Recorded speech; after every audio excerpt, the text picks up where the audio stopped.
Olá, amigos. Segundo estudo da Universidade de São Paulo, USP, a aplicação dos protocolos de sincronização para inseminação artificial em tempo fixo e ATF representa uma redução na pegada de carbono estimada em 21,4 milhões de toneladas de CO2 equivalente, um impacto comparável à retirada de 853 mil veículos das ruas e à preservação de 192 mil hectares de vegetação nativa do Cerrado brasileiro. Além disso, a adoção da tecnologia ainda incrementa a produção de carne e de leite.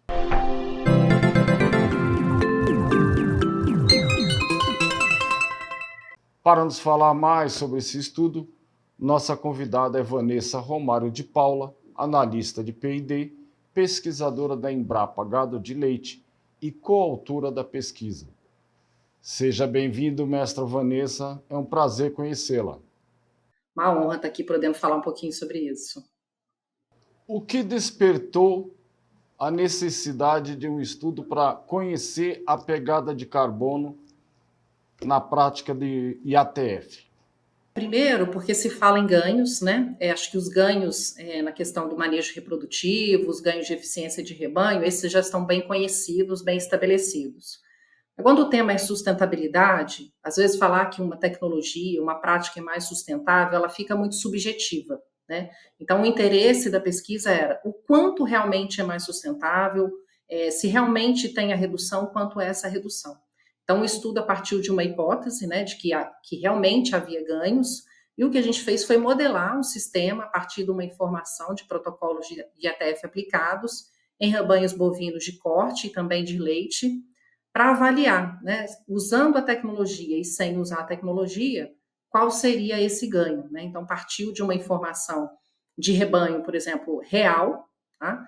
Daquilo que é mais representativo no Brasil, mais comum, mais usual, e quando se implementa a tecnologia, né, também com informações já referenciadas, conhecidas, inclusive pela equipe.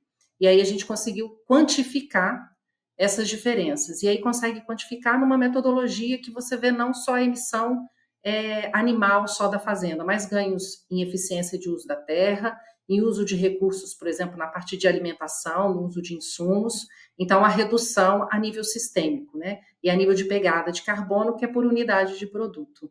Existe um modelo ou modelos aí prévios para você trabalhar esses números? Os modelos, eles são definidos de acordo com o objetivo do estudo. Então, para esse estudo, como era o IATF, a gente usou dados de fazendas que têm características de implementar ou não, né? Fazendas hoje que no Brasil, alguns anos atrás, ou aquelas que não... hoje é incomum não ter o IATF, né? O mais comum é se usar o IATF. Mas pensando essa tecnologia anos atrás, como seria se não tivesse avançado na implementação da tecnologia? Então, fazendas, né, que hoje usam, a gente tem as informações das que usam, e considerando a mesma fazenda sem usar o IATF, né? Qual seria a diferença de intervalo de parto, né? Como seria a estrutura desse rebanho nas categorias entre o espaço, o intervalo de partos, a idade ao primeiro parto dos animais. Então, todas essas informações, elas foram baseadas em referências que já existem, né? Trabalhos específicos de IATF, e aí a gente modela essas informações fixando alguns fatores. Por exemplo, nós comparamos dois rebanhos em que eles tinham o mesmo número de vacas em lactação, por exemplo. Né? E aí muda, por exemplo, o tamanho do rebanho, né? Tanto do leite quanto o corte.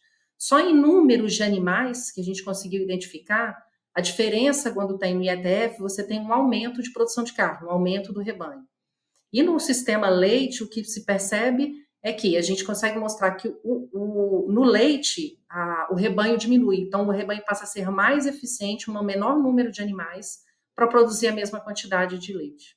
Nos resultados, como ficaram as pegadas nas produções de carne e de leite, pegadas de carbono?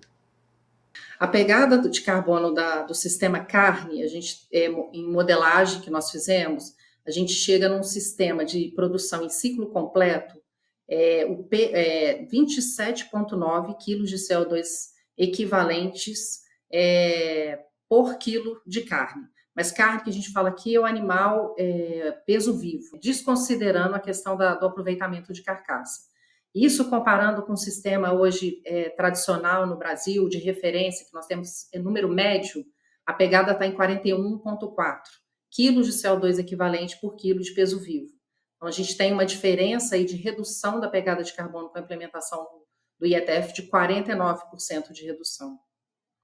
E no caso do leite, sem o implemento da tecnologia de IETF, de 1,44 quilos de CO2 equivalente por quilo de leite produzido. Enquanto com a tecnologia implementada, o IETF, a mesma fazenda nas mesmas condições pode pegar 1,06 quilos de CO2 equivalente por quilo de produto. Então, a gente tem uma redução, no caso da produção de leite, de 37%. Essa diferença maior na questão da produção da carne é porque realmente o Brasil ainda tem um espaço muito grande de crescimento em redução das emissões na produção de carne. Ainda há muito que se melhorar em eficiência. E o incremento na produtividade aí de ambas as produções? O ganho em produção de leite, diminuindo aí intervalo de parto, idade ao primeiro parto, então a gente tem um ganho de produção do rebanho de 27% no ganho de produção de carne e 25% em produção de leite. Então, além de reduzir a produção, a emissão, tem um aumento da produtividade de ambos os sistemas. Essa melhoria da produtividade também é consequência de que o produtor, para poder adotar a IATF, ele tem que investir um pouco em tecnificação. Na verdade, nessa modelagem, nós não consideramos nenhum tipo de tecnificação ou modificação nos sistemas. Nós modelamos considerando as mesmas condições, tá? Então, a produtividade individual do animal, ela aumentou em função da curva de lactação, de eu não ter animal ficando muito tempo na curva de lactação. A gente tem um intervalo entre os partos menores, então você consegue aumentar essa produtividade animal média, porque a gente trabalha para fazer cálculo de pegada de carbono, é uma média de produção ano.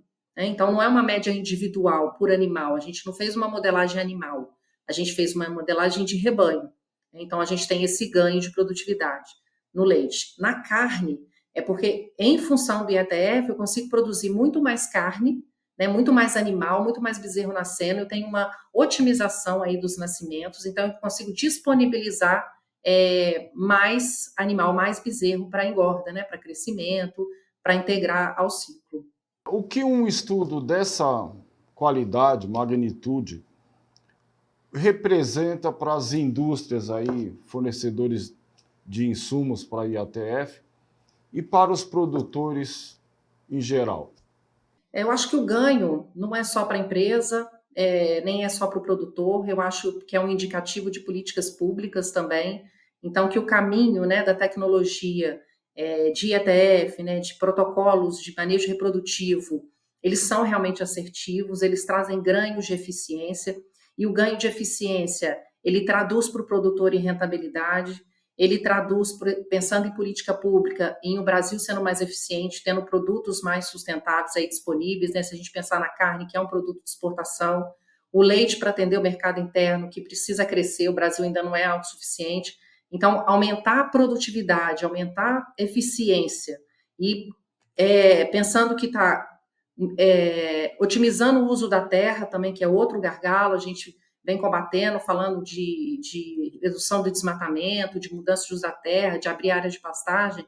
Então, os ganhos, eles vão muito além, o entendimento desse estudo, ele vai muito além de que o protocolo, ele favorece e reduz a emissão, mas ele trouxe muito mais insights, muito mais informações do que a própria redução de emissão em si. Então, para a indústria, eu acho que para empresas que trabalham com essas tecnologias, as empresas, elas fomentarem, e saber que o caminho para disseminar essa informação é muito maior, mas o ganho acho que são para todos, para todos os elos da cadeia. Muito obrigado por suas informações. Obrigada a vocês, foi um prazer falar aqui com vocês um pouco. Eu falei com Vanessa Romário de Paula, analista de P&D, pesquisadora da Embrapa Gado de Leite.